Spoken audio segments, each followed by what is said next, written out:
Halo, selamat malam semuanya untuk yang di Indonesia atau pagi atau siang dan dimanapun Bro dan Sis berada. Saya selamat bahagia, salam sehat, salam bahagia, salam cinta. Selamat bergabung untuk semua Bro dan Sis yang sudah bergabung di seri Cinta 152 hari ini, yang masih membahas tentang kemelekatan. Mohon maaf minggu lalu saya absen karena batuk masih setiap 10-15 menit sekali, jadi sangat mengganggu. Hari ini mudah-mudahan berdamai, tidak lagi batuk.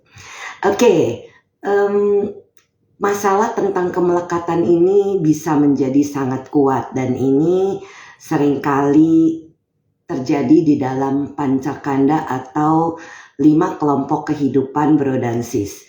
Saya pernah diminta untuk membahas apa hubungan antara pekerjaan yang saya lakukan dengan Dhamma.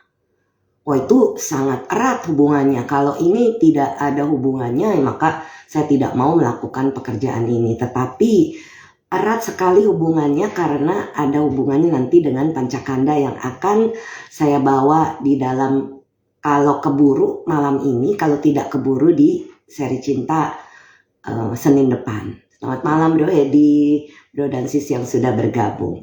Jadi di dalam kenapa orang itu banyak kemelekatan dan apa yang menyebabkan manusia itu terlahir berulang-ulang, itu karena mereka terjebak di dalam nafsu, keinginan, dan kemelekatan. Karena adanya awija atau tidak ada wija tanpa pengetahuan. Nah, ini nanti akan mengacu kepada rangkaian sebab musabab yang saling bergantungan. Jadi, saya selalu ketemu sama klien karena saatnya kupas tuntas kemelekatan. Hahaha.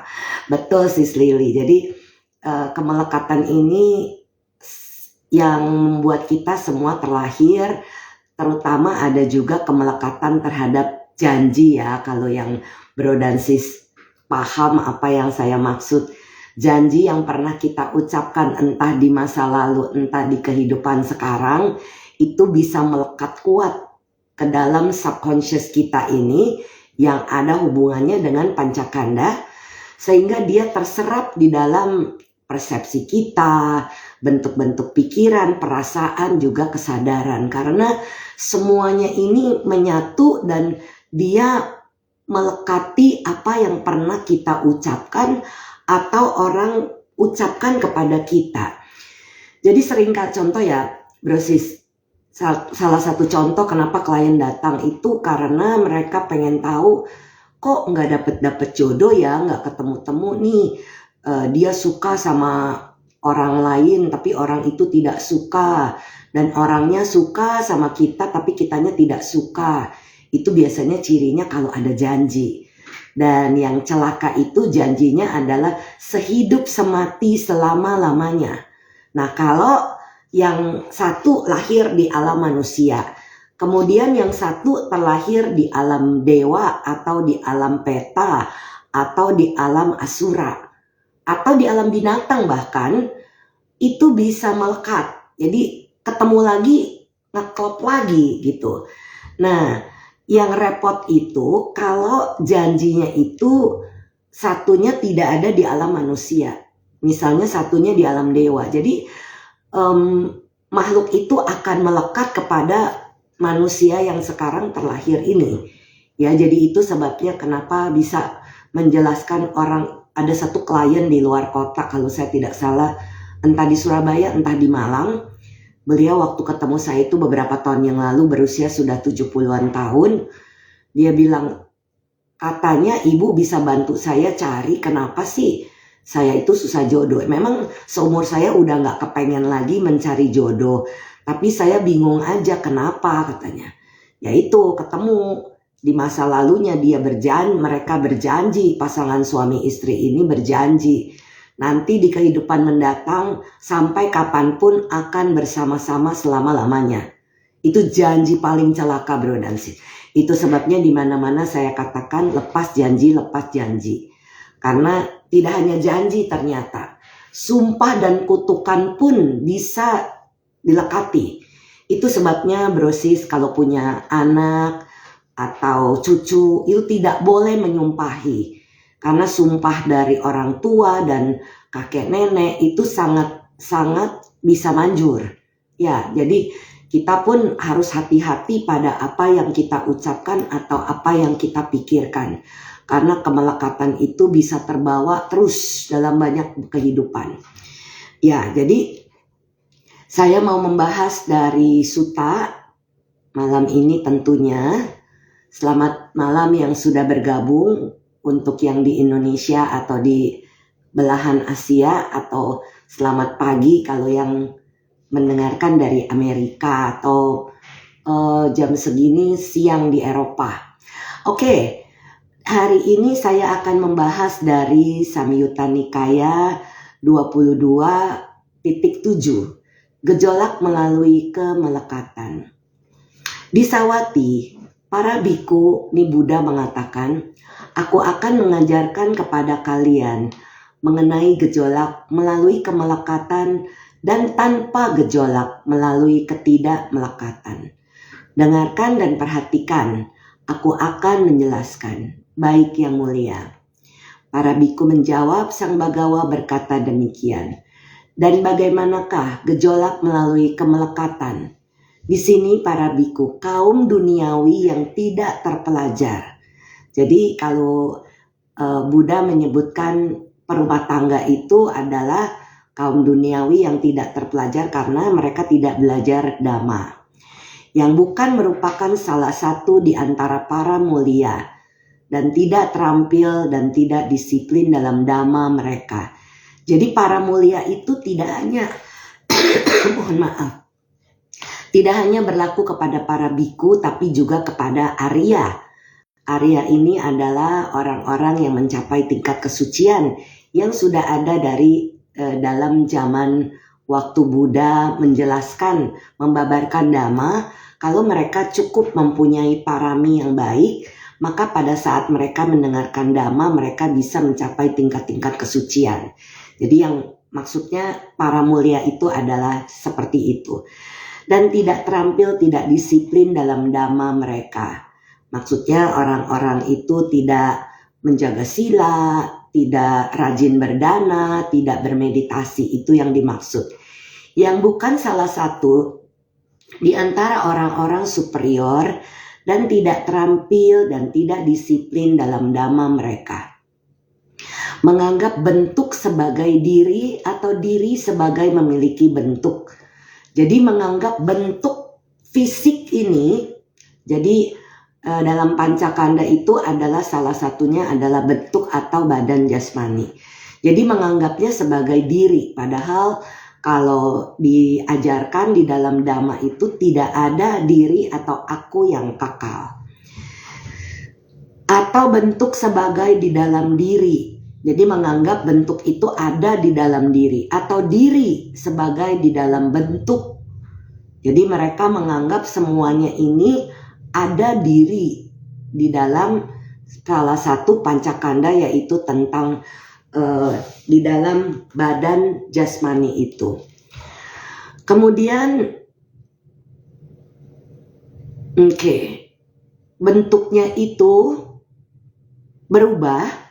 Dengan berubahnya bentuk, kesadarannya menjadi terserap ke dalam perubahan bentuk tersebut. Gejolak dan sekumpulan kondisi batin yang muncul dari ketercerapan dalam perubahan atas bentuk itu menetap dan menguasai pikirannya. Jadi karena pikirannya dikuasai, ia menjadi takut, tertekan, dan khawatir. Melalui kemelekatan, ia menjadi bergejolak. Nah, itu sebabnya kalau pikiran kita dilekati, dikuasai oleh perasaan, maka ia menjadi ketakutan, tertekan, dan khawatir. Salah satu contoh klien hari ini, dia mempunyai sakit lambung. itu tidak, dia bilang dia sering sekali sariawan sampai ke tenggorokan. Kalau sariawan di mulut masih lumayan, tapi sariawan di tenggorokan sulit ya untuk diperbaiki. Itu bisa disemprot sih, bisa kumur dan lain sebagainya, tetapi sering banget. Dan pengalaman saya, orang-orang yang sering mengalami ini pernah mengalami keracunan di kehidupan lampaunya, tapi saya tidak menceritakan itu kepada mereka. Dan dia punya perasaan sebel sama suaminya. Jadi entah kenapa bawaannya kesel aja gitu. Padahal suaminya juga ikut mengantar tadi pagi itu. Dan kita mencari dari mana perasaan, dia punya perasaan mual, perasaan ketakutan, cemas, panik gitu ya. Jadi ternyata di masa lalunya, di kehidupan lampaunya itu, dia memang dengan suaminya itu adalah suami istri, tetapi suaminya itu meninggalkan dia dan menikah lagi dengan orang lain. Dan itu menimbulkan kebencian di dalam dirinya. Lalu kemudian, dan dia, saya cari tahu informasi dari mana sakit lambung dan lain sebagainya, ternyata ada hubungannya memang dengan suaminya itu. Jadi waktu saya tanya, dan dia bilang dia benci sekali sama suaminya, yang di kehidupan ini juga merupakan suaminya. Dia benci sekali karena dia dipaksa nikah, dia yatim piatu di kehidupan di Thailand itu. Kemudian sesudah dia dipaksa nikah, ditinggal pula setelah punya anak satu.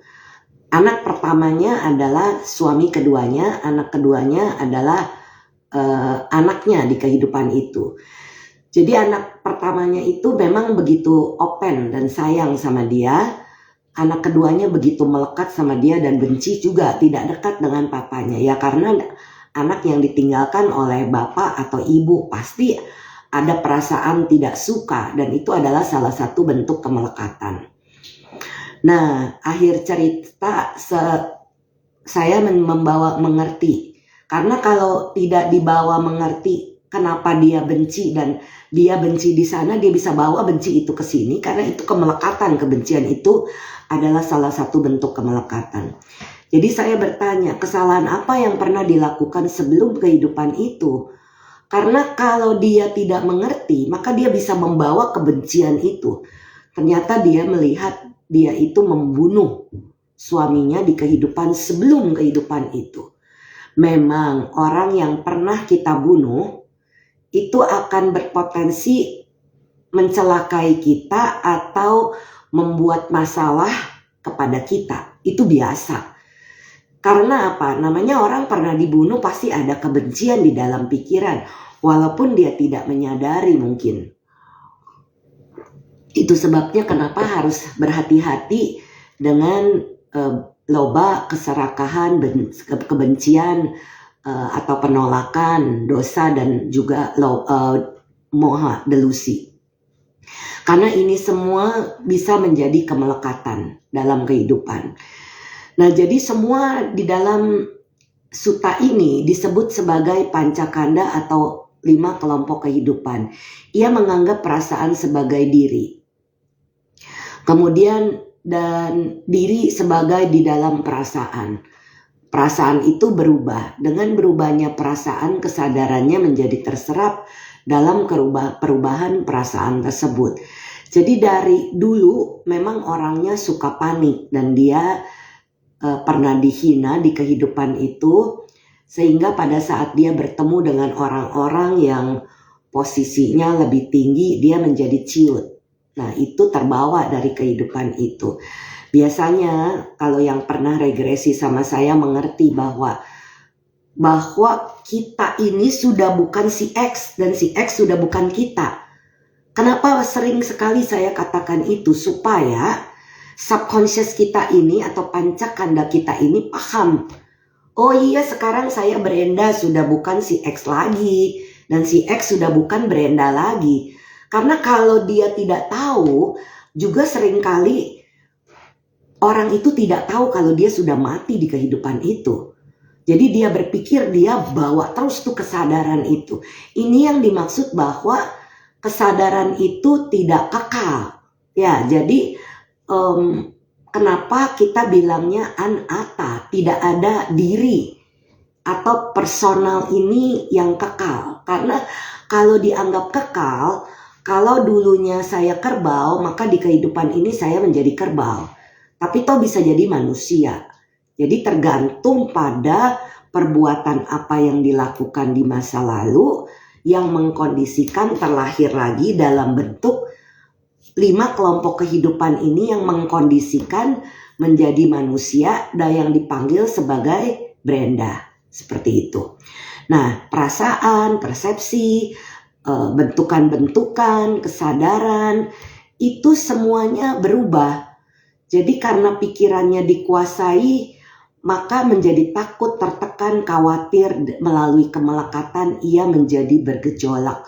Demikianlah gejolak melalui kemelekatan. Nah, itu bahayanya kalau tidak memahami adanya kemelekatan atau gejolak di dalam kemelekatan. Dan bagaimanakah tanpa gejolak melalui ketidakmelekatan? Di sini siswa mulia yang terpelajar yang merupakan salah satu di antara para mulia dan terampil dan disiplin dalam dhamma mereka, yang adalah salah satu di antara orang-orang superior dan terampil dan disiplin dalam dhamma mereka. Jadi orang-orang yang belajar dhamma, belajar meditasi, kita akan mampu mengenali bahwa diri ini, aku ini tidak ada, bro dan sis. Jadi pada saat kita masuk ke dalam, itu biasanya kita masuk ke dalam itu pada saat kita sedang mengamati batin atau pikiran. Hanya melihat fenomena-fenomena yang muncul lenyap. Dari yang belum ada menjadi ada, sudah ada, dia lenyap. Seperti itu memang. Itu hanya proses dari sebab musabab yang saling bergantungan, di mana kita putus dengan 6R atau merilekskan. Karena dengan kita hanya melihat saja, dia tidak putus rantai rangkaian ini.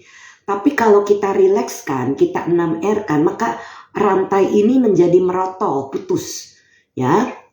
Nah, itu sebabnya orang yang inilah yang dimaksud merupakan salah satu di antara para mulia yang terampil disiplin dalam dhamma mereka, adalah salah satu di antara orang-orang superior dan terampil dan disiplin dalam dhamma mereka.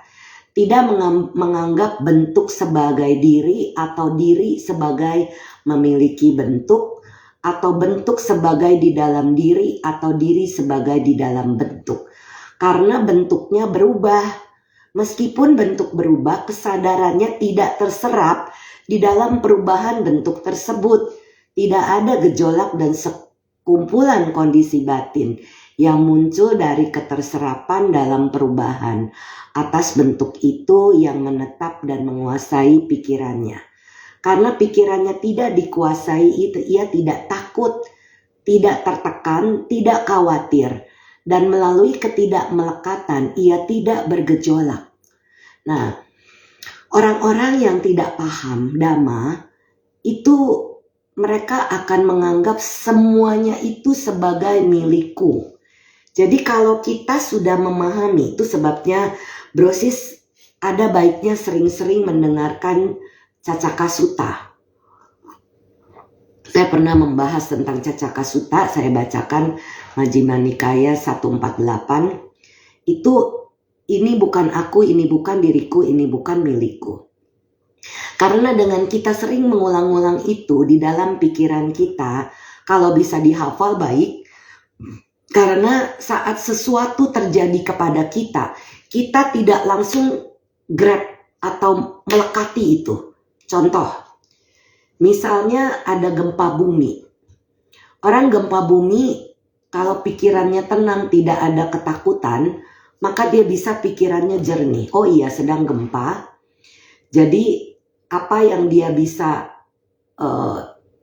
lakukan, dia langsung lakukan. Contoh, dia ambil kunci, misalnya Dia kunci rumahnya, dia keluar. Di luar supaya tidak terkena runtuhan. Tapi kalau orang yang melekat, contoh ada yang mengalami kebakaran. Yang dia pikirkan surat-surat, laptop, HP. Jadi dia ambil dulu. Begitu mau ambil, meleduk gasnya. Meninggal di dalam terbakar. Nah itu sayangnya. Kalau seseorang tidak betul-betul memahami dhamma yang sesungguhnya, maka dia menjadi melekat terhadap barang-barang itu.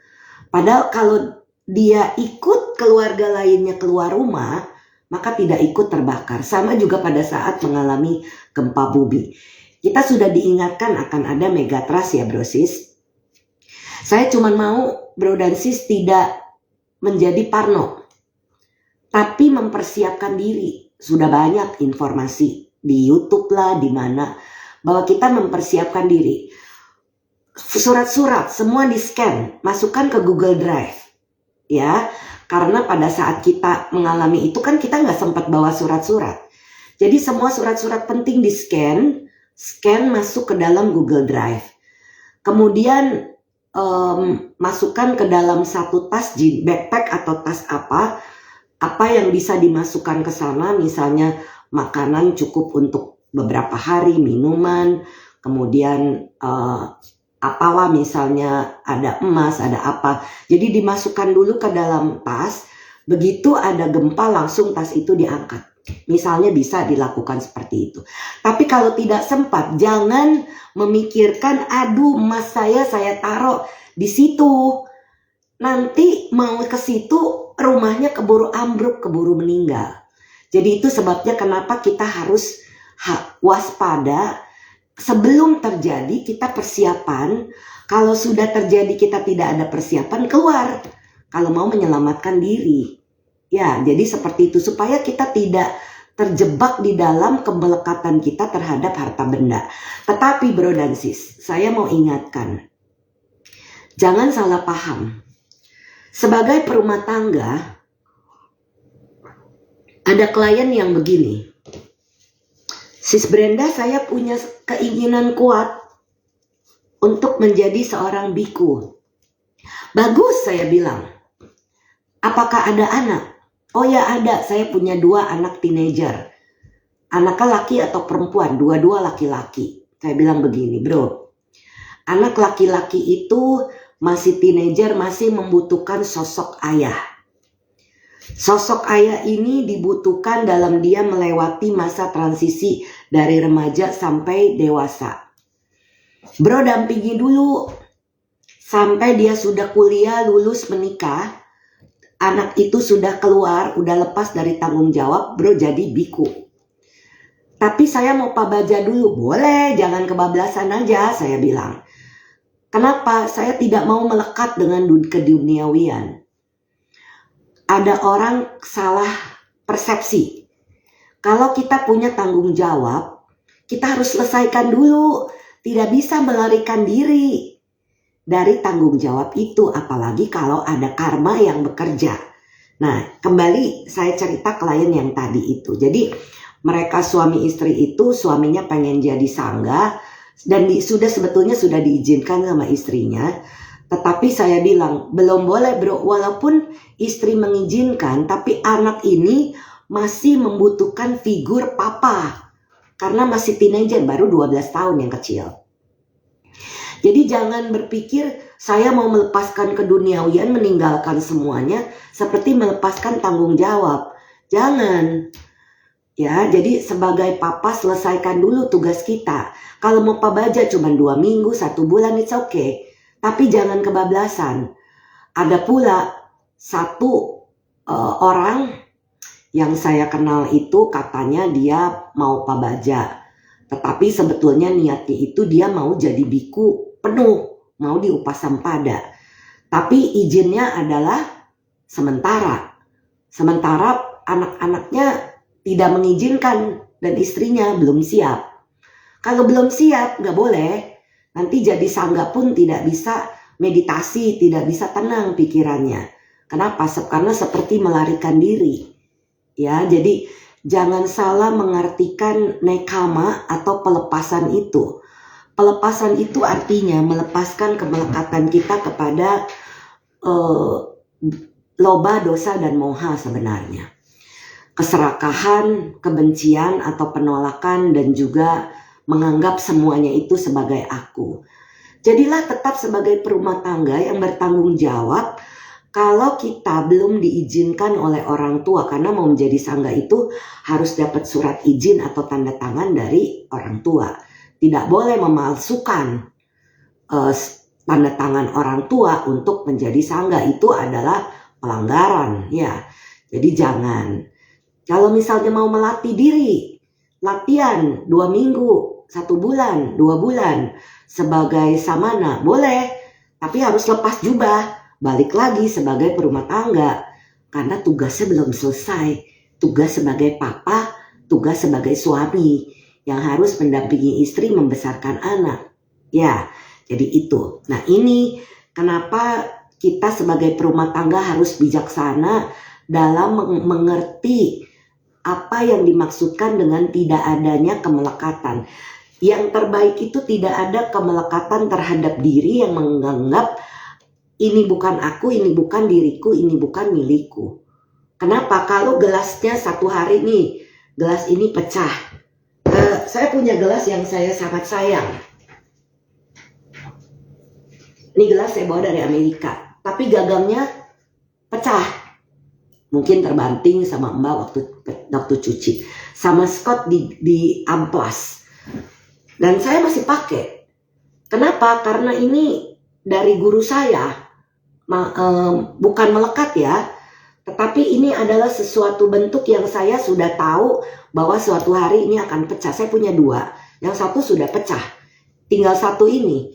Tapi kalau ini nanti satu hari pecah pun ya sudah. Tidak menjadi masalah. Tapi kita tidak melekati sampai meraung-raung, menangisi kalau sesuatu itu sudah pecah atau pergi meninggalkan kita. Jadi kemelekatan itu yang kita pahami adalah supaya kita tidak membuat diri kita dan makhluk atau orang lain seputar kita menderita. Itu yang dimaksud dengan tidak melekat. Ia tidak menganggap perasaan sebagai diri, persepsi sebagai diri, bentukan-bentukan kehendak sebagai diri, kesadaran sebagai diri, atau diri sebagai memiliki kesadaran, atau kesadaran sebagai di dalam diri, atau diri sebagai di dalam kesadaran. Kesadarannya berubah. Meskipun kesadaran berubah, kesadarannya tidak terserap dalam perubahan kesadaran tersebut. Maksudnya apa? Kalau meninggal, kesadaran, contoh nih, saya nanti meninggal sebagai Brenda. Entah menjadi apa. Ya udah jangan melekati si Brenda dulu. Karena si Brenda dulu, contohnya fisiknya ini sudah tidak ada lagi. Ya sudah jangan dilekati, lepas. Nanti pergi lagi kemana, tergantung karma. Membawa kita, potensi sangkara kita membawa kita kemana. Seperti itu yang dimaksud. Ya, jadi jangan melekati. Tidak ada gejolak dan sekumpulan kondisi batin yang muncul dari keterserapan dalam perubahan atas kesadaran itu yang menetap dan menguasai pikirannya. Karena pikirannya tidak dikuasai, ya tidak takut, tidak tertekan, tidak khawatir. Dan melalui ketidakmelekatan ia tidak bergejolak. Karena kalau masih ada kemelekatan, pasti ada gejolak di dalam batin kita memang. Dengan cara demikian, para biku tanpa gejolak melalui ketidakmelekatan. Jadi ini yang saya maksud bahwa kita itu harus bisa membedakan kita sebagai perumah tangga atau memang kita ini sebagai samana. Ya, kalau sebagai samana memang semuanya dilepas, termasuk harta, benda, keluarga. Nah, ada yang bagian berikutnya, yang tadi gejolak melalui kemelekatan bagian 1. Nah, yang berikutnya adalah, oh ya, kalau Bro dan Sis mau tanya atau mau komentar, silakan menulis. Coba saya cek dulu ya. Dari tadi belum ada yang bertanya atau berkomentar. Saya lanjut baca Samyutta Nikaya 22.8 gejolak melalui kemelekatan bagian 2.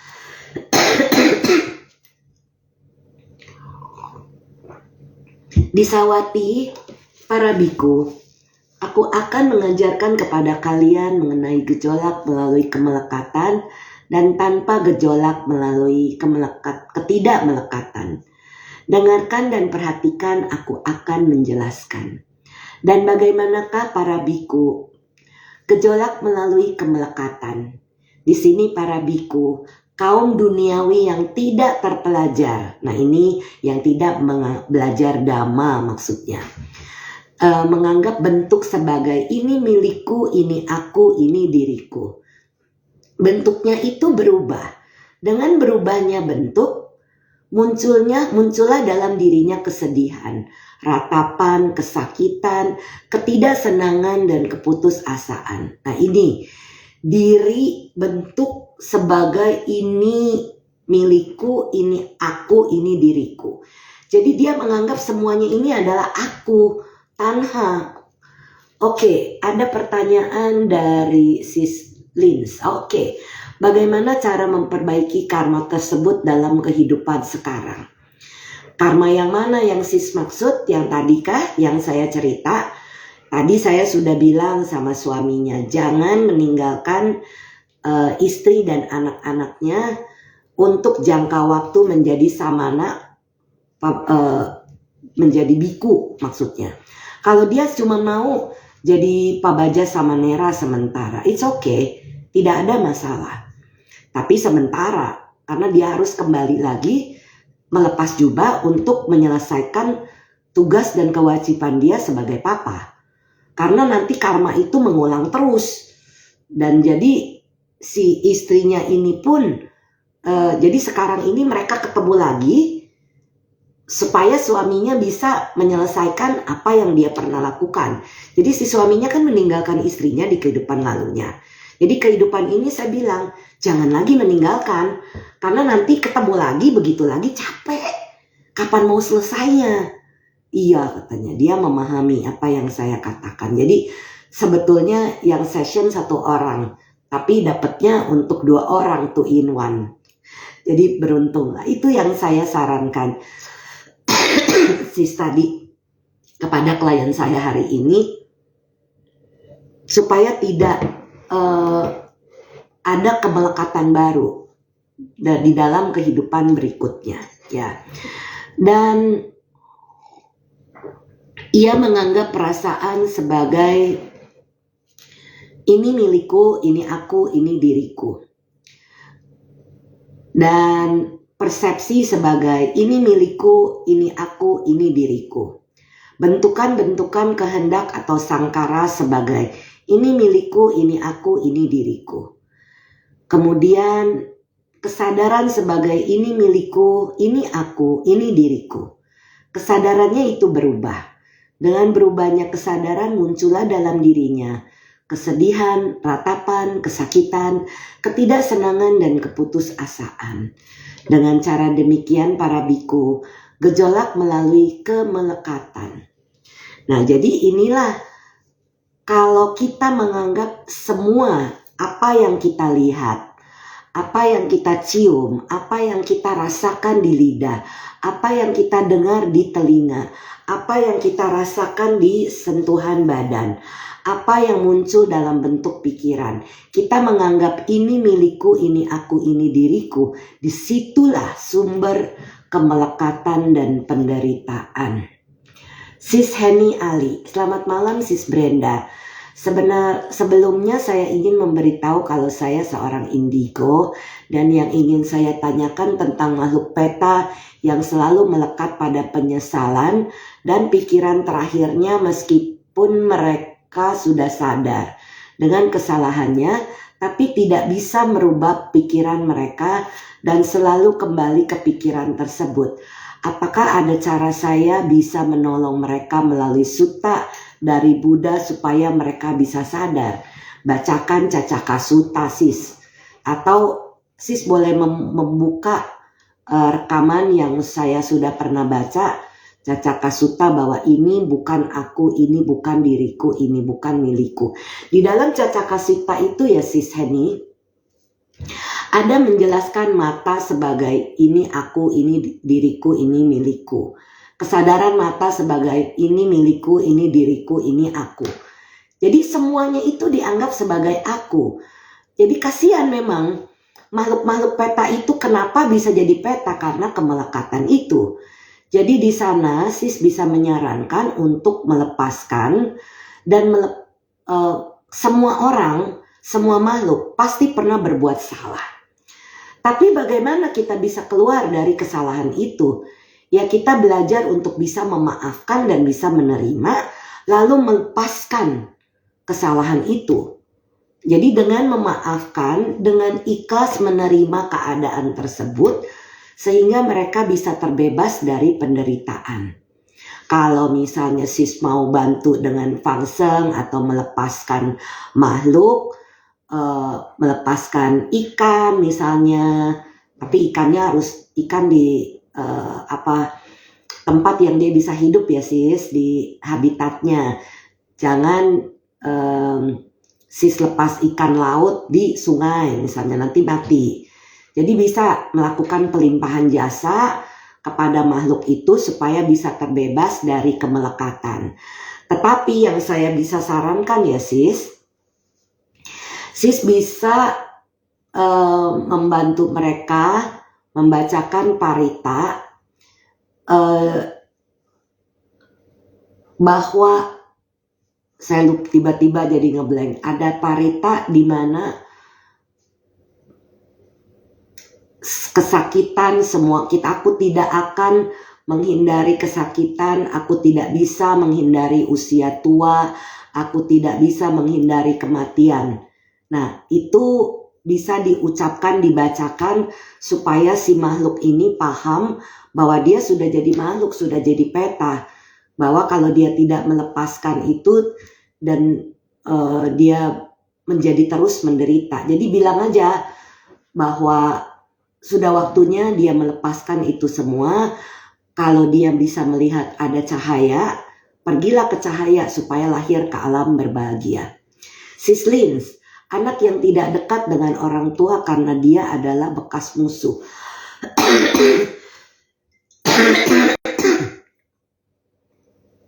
Yang tadi sis ceritakan bagaimana memperbaiki karma ini. Papanya yang harus mendekati anaknya, karena anaknya itu ditinggalkan bersama mamanya di kehidupan lain. Tentunya di kehidupan ini dia tidak bisa dekat dengan si papanya.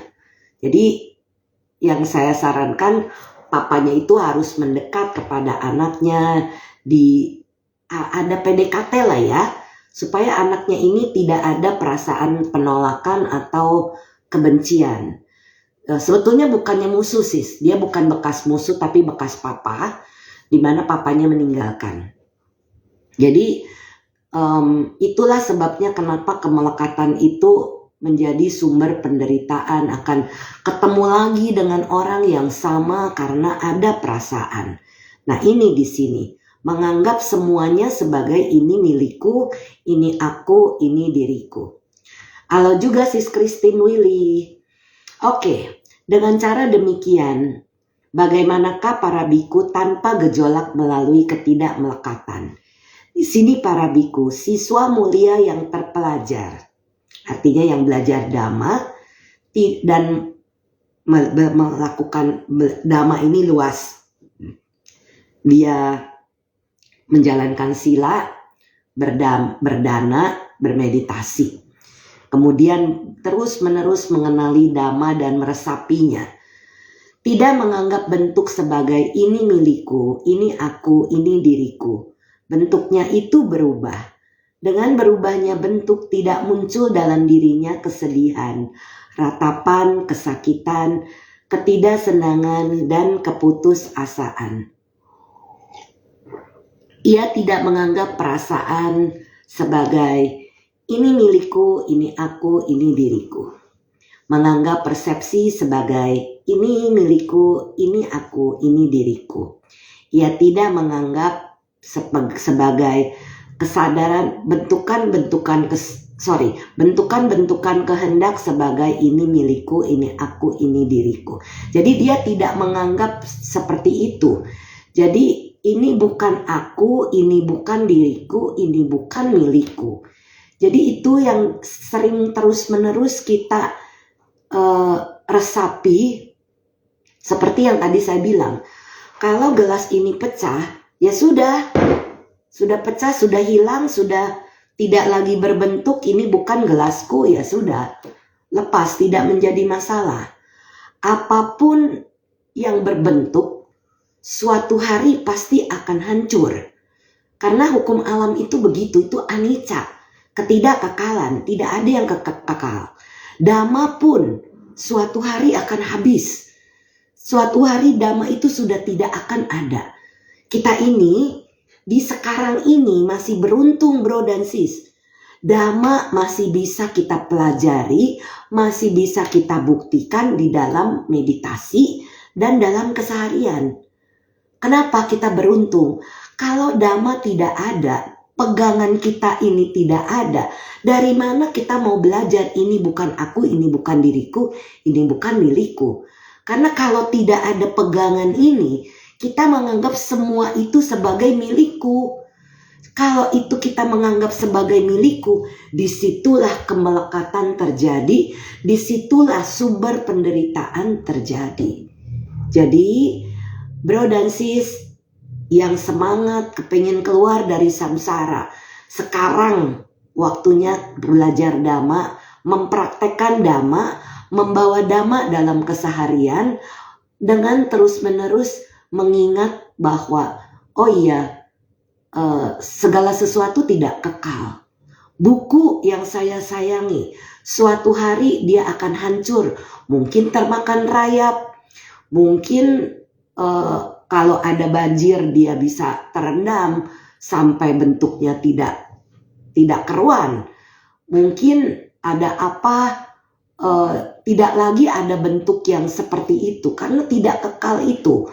Hukum anicca itu adalah sesuatu yang kita lihat dalam keseharian, bro dan sis. Kalau sesuatu itu contoh ya, bro dan sis punya makanan yang bro dan sis sangat sukai. Kemudian makanannya rusak, asam. Masa kita mau makan? Kan enggak. Kalau kita makan makanan yang sudah asam dan sudah rusak, itu sama juga meracuni diri kita sendiri. Kita tidak menyayangi diri kita sendiri karena kita makan makanan yang sudah asam atau sudah basi. Ya, jadi kalau makanan sudah asam, sudah basi, kita tidak boleh makan, buang. Bukan berarti kita boros, tetapi memang tidak boleh dimakan, dikonsumsi lagi kalau tidak mau jadi penyakit. Karena kalau kita konsumsi, dijamin keluar deh tuh dalam bentuk cairan. Ya, nah makanya kita harus bijaksana dalam menghadapi hal-hal dalam hidup. Ia tidak menganggap perasaan sebagai ini milikku, ini aku, ini diriku. Jadi tidak dianggap sebagai milik kita. Ia tidak menganggap persepsi sebagai ini milikku, ini aku, ini diriku. Dengan kata lain, ini bukan milikku, ini bukan aku, ini bukan diriku. Jadi itu terus yang sering harus kita ingati. Kalau kita ingat itu, maka terjadi sesuatu kepada kita, oh iya ini bukan aku, ya sudahlah. Dengan mudah kita melepas, bro dan sis. Tidak ada kemelekatan, tidak ada penderitaan. Ya, kalau kesadarannya itu berubah, dengan berubahnya kesadaran, tidak muncul di dalam dirinya kesedihan, ratapan, kesakitan, ketidaksenangan, dan keputusasaan. Dengan cara demikian para biku tanpa gejolak melalui ketidakmelekatan. Jadi di sini di dalam Samyutta Nikaya 227 dan 228 gejolak melalui kemelekatan 1 dan 2 ini, disinilah pentingnya kita untuk selalu mengingat segala sesuatu itu bukan milikku, bukan diriku, bukan aku. Supaya kita tidak melekati itu. Ya, oke. Belum ada pertanyaan, saya akan lanjutkan sutta berikutnya.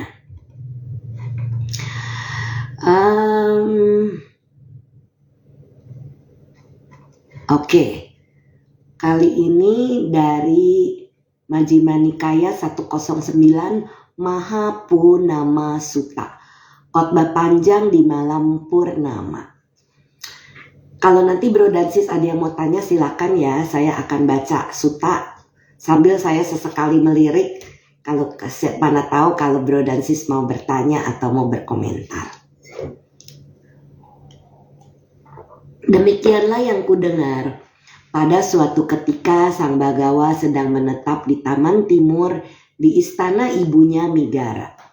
Pada saat itu hari Uposatha tanggal 15. Jadi Bro dan Sis, supaya memahami bahwa Uposatha ini untuk diketahui kalau yang belum paham, ada Uposatha itu tanggal 1 di dalam kalender bulan ya.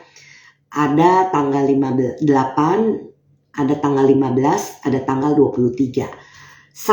Tanggal 1 ini biasanya bulan sabit, yang kalau orang Chinese nyebutnya itu Ceit.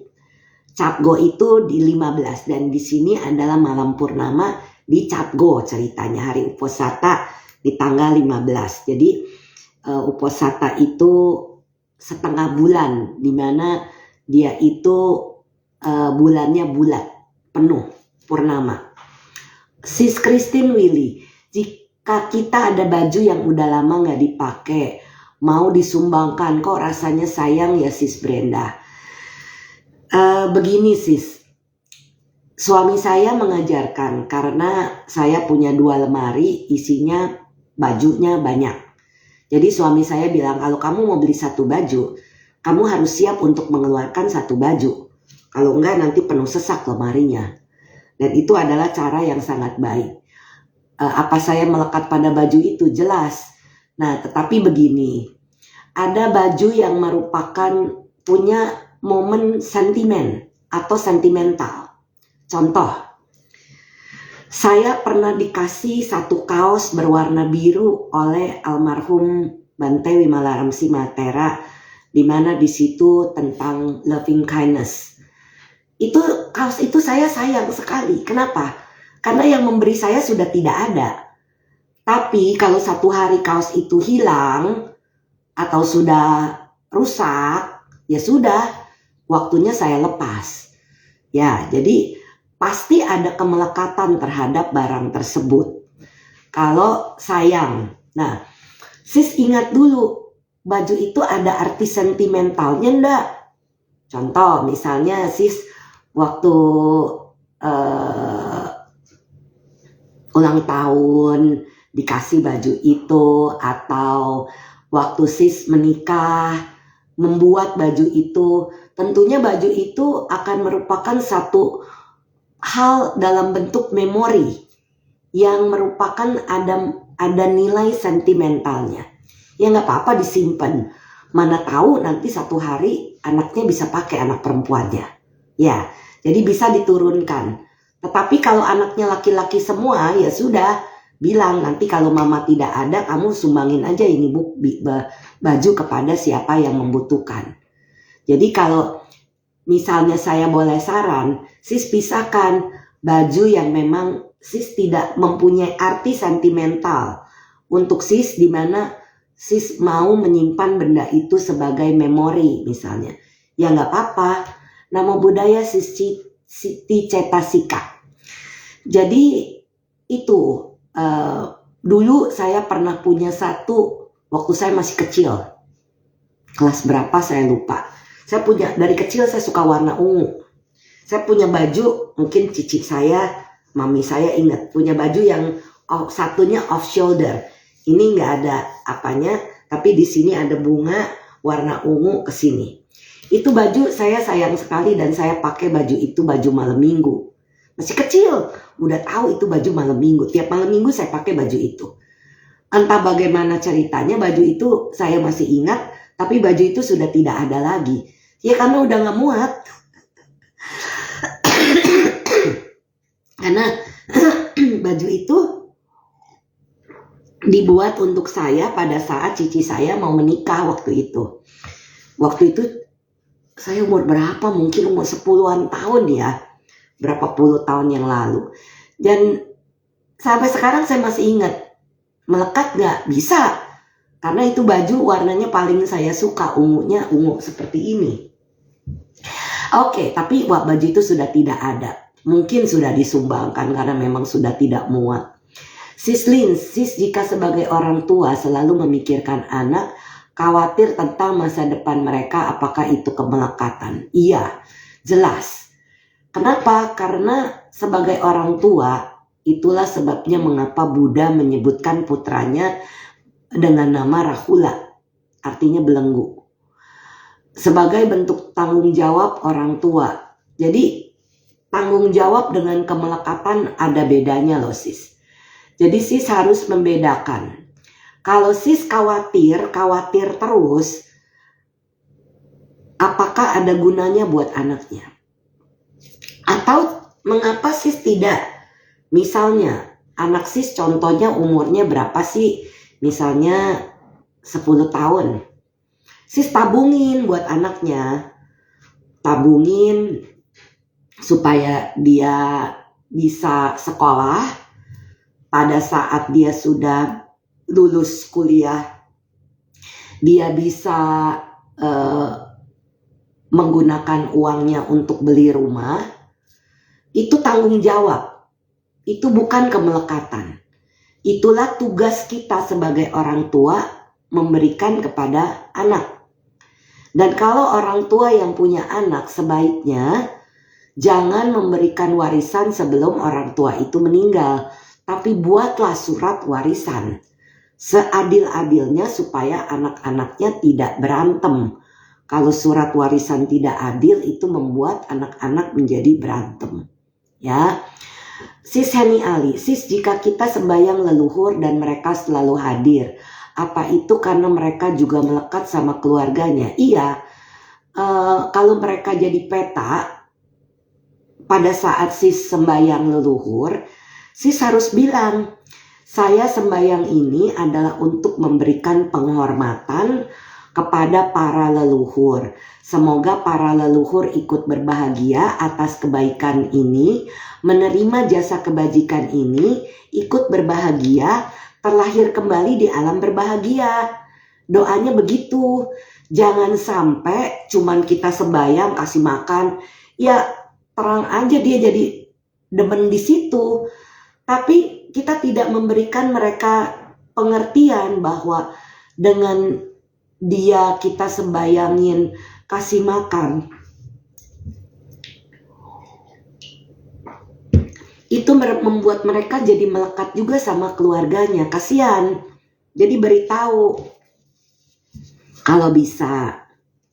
Sis pada saat mendengarkan dhamma seperti sekarang nih, kan yang saya ucapkan di sini adalah kebenaran atau dhamma.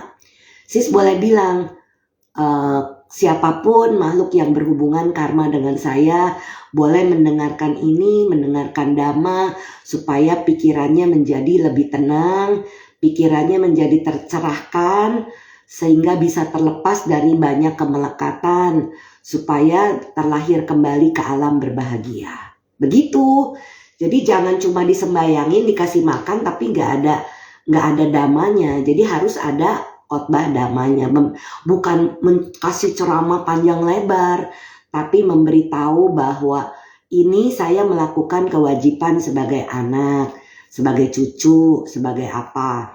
Tapi lepaskan bentuk yang sekarang ini supaya terbebas dari kemelekatan ini, supaya tidak terus-menerus berada di alam yang sama. Karena mereka jadi hantu atau peta itu kan menderita, tidak menyenangkan. Mereka itu selalu sedih, ketakutan, kelaparan. Nah, kalau sis misalnya setiap habis berbuat baik, makanya saya sering berbagi jasa. Setiap habis berbuat baik kita limpahkan jasa kebajikan ini kepada makhluk-makhluk yang berhubungan karma dengan kita. Semoga mereka ikut berbahagia kemudian terlahir kembali ke alam-alam berbahagia. Begitu kita kondisikan supaya mereka itu jangan melekat sama keluarga-keluarga. Oke, Sis Henny, jadi mereka saat saya tanyakan kenapa belum reinkarnasi, mereka selalu bilang mau menunggu si A, si B, dan lain-lain. Ini bukannya kalau waktunya untuk reinkarnasi sudah tiba, dia menunda-nunda. Iya, betul sis. Seharusnya mereka disarankan kalau mereka sudah melihat ada cahaya, itu artinya cahaya itu, kalau sis pernah menonton film dokter apa ya namanya, jadi seperti ada portal. Nah portal itu bentuknya cahaya, dan itu cara mereka pergi ke alam-alam surga, alam-alam bahagia. Jadi sudah waktunya mereka pergi. Tapi kalau keluarganya masih menangisi, keluarganya masih istilahnya tidak bisa melepaskan si orang yang sudah meninggal yang jadi hantu ini, tidak bisa ikhlas menerima mereka meninggal, maka mereka jadi hantu pasti itu. Dan ini yang seperti yang si Henny Ali ceritakan, kenapa makanya mereka itu melekat sama keluarga-keluarga. Jadi kasih tahu kepada keluarga, jangan tangisi lagi, sudah waktunya kita semua saling memaafkan dan meminta maaf supaya mereka hidupnya, pikirannya bahagia, ikut tenang. Jadi bisa pelimpahan jasa, bisa saat melakukan kebajikan berdana kepada siapapun. Kemudian setelah bermeditasi, itu lakukan pelimpahan jasa supaya keluarga-keluarga atau makhluk-makhluk yang berhubungan karma itu mereka bisa lahir kembali ke alam berbahagia. Jangan jadi peta, karena peta itu bisa ratusan ribu, jutaan tahun lamanya kalau mereka tetap menyukai di situ. Jadi jangan menunggu, karena si A si B itu kalau dia umurnya sampai 100 tahun, masa mau ditungguin 100 tahun?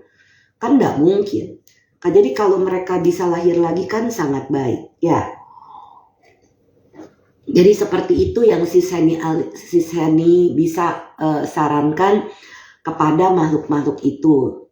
Apa itu peta? Peta itu hantu, sis Christine. Jadi alam-alam kehidupan ini bahasa palinya. Mohon maaf saya gunakan peta itu supaya orang tidak takut ya. Kan kalau dibilang hantu gitu kan suka takut. Jadi kalau peta itu kan bahasanya disebutkan tidak takut gitu ya. Nah itu makanya peta itu sebetulnya adalah hantu gentayangan. Siti Cetasika, saya boleh tanya tentang warisan orang tua, sehingga khusus saya memiliki keretakan hubungan dengan saudara saya. Maksudnya gimana sih Siti? Kalau warisan orang tua, orang tuanya masih ada atau sudah meninggal? Dua-dua sudah meninggal misalnya, itu makanya orang tua itu harus adil. Wah, ada Bro Johan dari seputar California. Selamat pagi di California, Bro. Selamat bergabung. Jadi sebagai orang tua memang harus meninggalkan warisan seadil-adilnya kepada anaknya supaya hubungannya tidak retak dengan keluarga. Nah, kalau keluarga kan biasanya kalau orang tua yang tidak adil itu seringkali membuat anak-anaknya jadi masal, jadi retak tuh. Ini yang saya maksud tadi. Jadi supaya hubungan tidak retak, kalau Siti Cetasika berbesar hati, mau berbagi warisan dengan adil, apa yang diberikan oleh orang tua dibagikan kepada saudaranya, maka mereka itu menghindari keretakan. Karena namanya manusia, sama-sama sih Henny, namanya manusia itu penuh dengan iri, dengki, kemelekatan, keserakahan, benci gitu ya. Nah, supaya mereka tidak terkondisi mempunyai pikiran benci, sakit hati dan lain sebagainya, kalau sis bisa berbesar hati, bagilah rata kepada saudara-saudaranya supaya saudara-saudaranya tidak iri ya. Nah, itu yang saya bisa sarankan. Atau sis duduk bersama dengan saudaranya, dibahas, misalnya si Siti dulunya sewaktu papa atau mamanya masih hidup, itu membayarkan biaya dokter, membayarkan biaya obat-obatan, membelikan vitamin-vitamin untuk orang tua. Nah, itu kan kalau dikumpulin bertahun. Nah, ini diberikan pengertian, bukan mau mengungkit, tetapi kita berikan pengertian. Kan saudara yang lain tidak tahu apa yang kita belikan untuk orang tua kita. Tapi kalau kita sudah beri, seperti saya, bukan saya mau menyombongkan, meninggikan diri. Mami saya perlu vitamin, perlu apa, biasanya saya langsung pesan di salah satu platform online. Jadi saya pesan, beberapa hari kemudian datang. Mau diganti, saya bilang gak usah lah, kasih saya kesempatan berbuat baik. Seperti itu. Jadi bisa, nah kalau Siti Cetasika bisa menjelaskan, oh iya, sewaktu hidup sis membayarkan biaya-biaya kepada orang tua, belikan, diantar kemana, dibelikan apa-apa. Mungkin orang tua berpikir bagian sis Siti harus lebih besar karena sis mengurus orang tuanya. Itu jadi diberikan pengertian. Iya sis, tapi pegang peranan adalah saudara tertua. Saya gak cerita ke mereka kebajikan saya kepada orang tua saya. Nah, itu yang perlu sis duduk bersama, ngobrol sama saudara-saudaranya. Memang kebajikan kita memang sebaiknya tidak kita umbar. Tetapi dalam kasus ini kan saudaranya gak tahu apa yang sudah sis Siti berikan kepada orang tua. Jadi sis beritahu, beli vitamin, beli obat, bawa ke dokter, diantar ke dokter, bla bla, belikan tiket ke luar negeri, diajak jalan-jalan. Jadi dicatat. Nah, kalau saudara tertua bisa mengerti, inilah yang pernah saya lakukan buat orang tua kita.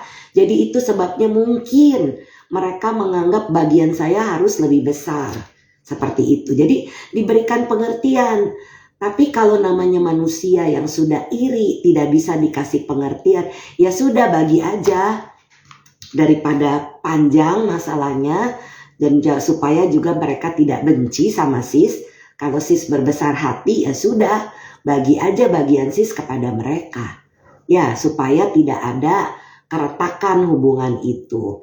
Nah, tapi namanya manusia, dikasih hati bisa mau amplak. Nah, sudah dikasih A bisa jadi mau B. Nah, sis harus bilang, sebenarnya ini adalah bagian saya.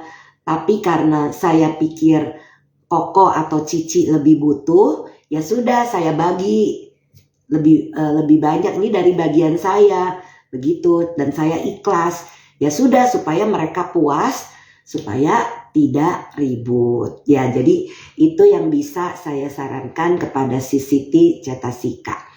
Oke, Sutta Mahapunama Sutta ini akan saya bacakan, lanjutkan di seri cinta. Mudah-mudahan saya sehat lagi di 10 Maret di seri cinta 153. Kalau saya sehat pasti saya baca. Kemarin itu batuk-batuknya itu sangat masih mengganggu. Seperti ini, tapi jauh lebih parah. Makanya minggu lalu mohon maaf saya terpaksa absen.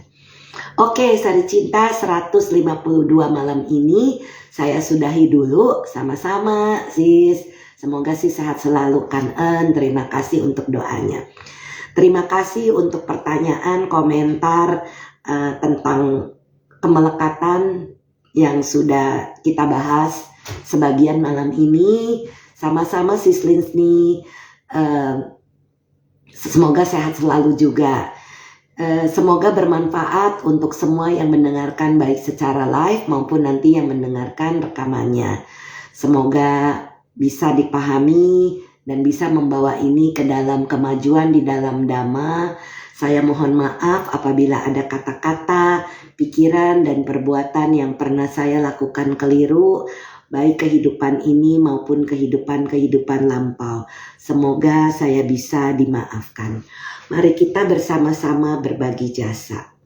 Semoga yang menderita bebas dari derita. Semoga yang merasa takut bebas dari rasa takut. Semoga yang berduka menghapus semua dukanya. Dan semoga semua makhluk menemukan kelegaannya. Semoga semua makhluk berbagi jasa yang telah kami peroleh untuk memperoleh semua jenis kebahagiaan. Semoga semua makhluk di angkasa dan di bumi, para dewa dan naga yang perkasa, berbagi jasa-jasa kami ini. Semoga mereka terus melindungi Dhamma atau ajaran kebenaran. Semoga mereka terus melindungi Indonesia dan seluruh dunia. Semoga semua makhluk berbahagia. Sadu, sadu, sadu. Salam sehat, salam bahagia, salam cinta. Terima kasih Sis Brenda, recovery soon ya sis. Oh, terima kasih untuk doanya. Be well and happy kepada P-Wings, Anumodana, Kaneng, semuanya sama-sama untuk doanya. Sampai jumpa di seri Cinta 153, masih tentang kemelekatan bagian ketiga yang akan saya lanjutkan dengan Majjhima Nikaya 109 Mahapunama Sutta. Sampai jumpa, selamat malam.